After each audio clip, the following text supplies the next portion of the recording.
Assalamu alaikum dear students, hopefully you will be fine and doing your math.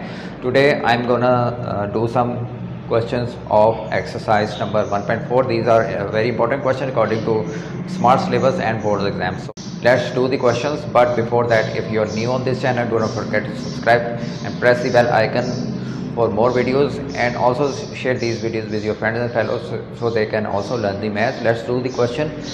First I am writing the exercise number, that is 1.4, and question number which is important, that is question number 1. What is the statement? Find the ratio of 6 rupees each to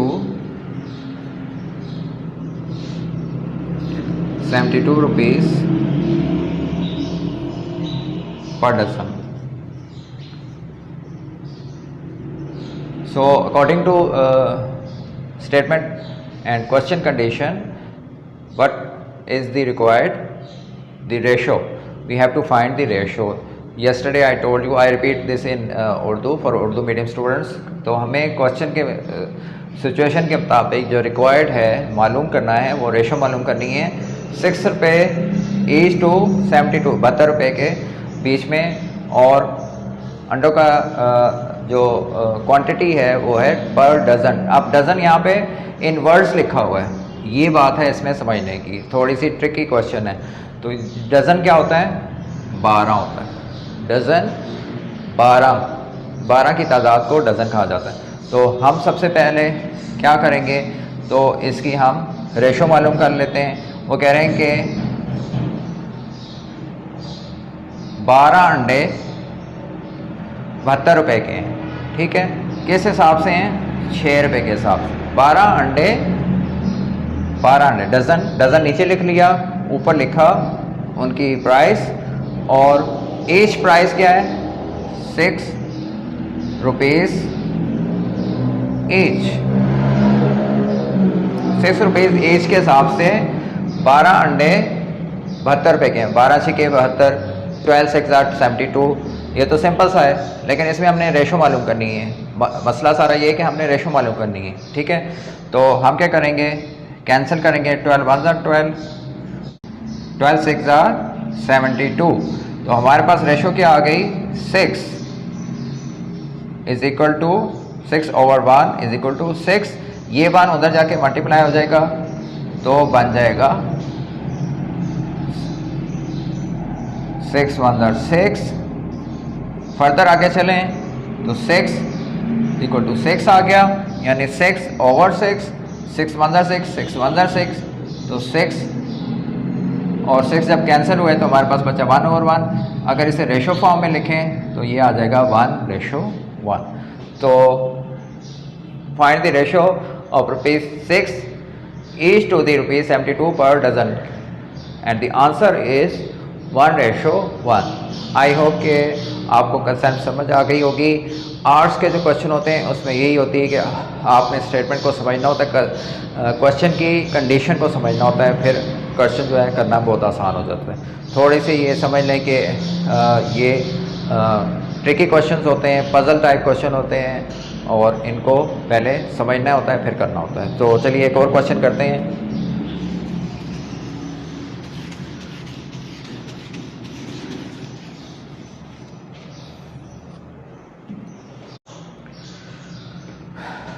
अब हम करेंगे question number 9. A square A has side 6 centimeter and square B has side 8 centimeter. Find ratio of. There are two conditions, two requirements. The length को मैं L से लिख रहा हूँ, of the side of A to length of side of square B, number 1। Number 2 क्या require है? The area of square, square को student मैं शॉर्ट फॉर्म में लिख रहा हूँ, एस क्यू डॉट लिख रहा हूँ, तो आपने कंफ्यूज नहीं होना। What is S Q? S Q mean square. Square A to area of square B, ये हमें रिक्वायर्ड है। तो इसमें स्टूडेंट्स वो कह रहे हैं कि आपने मालूम करना है कि दो स्क्वायर्स हैं, एक है, मैं स्क्वायर यहाँ बना देता हूँ ताकि आपको कंफ्यूजन ना हो। स्क्वायर ए, इसका नाम है स्क्वायर ए। स्क्वायर क्या होता है? जिसकी चारों साइड्स इक्वल हो, और दूसरी स्क्वायर का नाम उसने रखा है बी। तो कह रहा है कि एक स्क्वायर की साइड्स जो हैं वो 8 सेंटीमीटर हैं, 6 सेंटीमीटर हैं, सारे चारों साइड्स इक्वल होती हैं, स्क्वायर कहते ही उसको है, और दूसरे के स्क्वायर्स की साइड्स क्या हैं? 8 सेंटीमीटर। अब वो कह रहा है कि दो चीज़ें मालूम करनी। पहली कंडीशन क्या है? The length of the side A to the length of the side B, यानी length of square A ratio length of square B. Very simple, यानी स्क्वायर ए की लेंथ क्या थी? 6 थी, रेशो बी की क्या थी? 8, यानी 6 रेशो 8 आ गया। 6 by 8 लिखेंगे, 6 2 3 are 6, 2 4 are 8, 3/4 आ गया, और आंसर आ गया 3:4। एक आंसर हमारे पास आ गया, यानी दोनों की स्क्वायर ए और स्क्वायर बी की लेंथ में जो रेशो आई है वो आई है 3:4। अब दूसरा इसमें कंडीशन क्या रिक्वायर्ड है? The area of square A and square area, इन दोनों में मालूम करनी, यानी इसके एरिया में और बी के एरिया में हमने, वो तो हमें पता ही नहीं, हमें तो साइड्स पता है, एरिया कहाँ से आएगा? आप कंफ्यूज हो गए ना? Don't worry, I am here. तो कंफ्यूज नहीं होना। एरिया का फार्मूला मैं बता देता हूँ। Area is equal to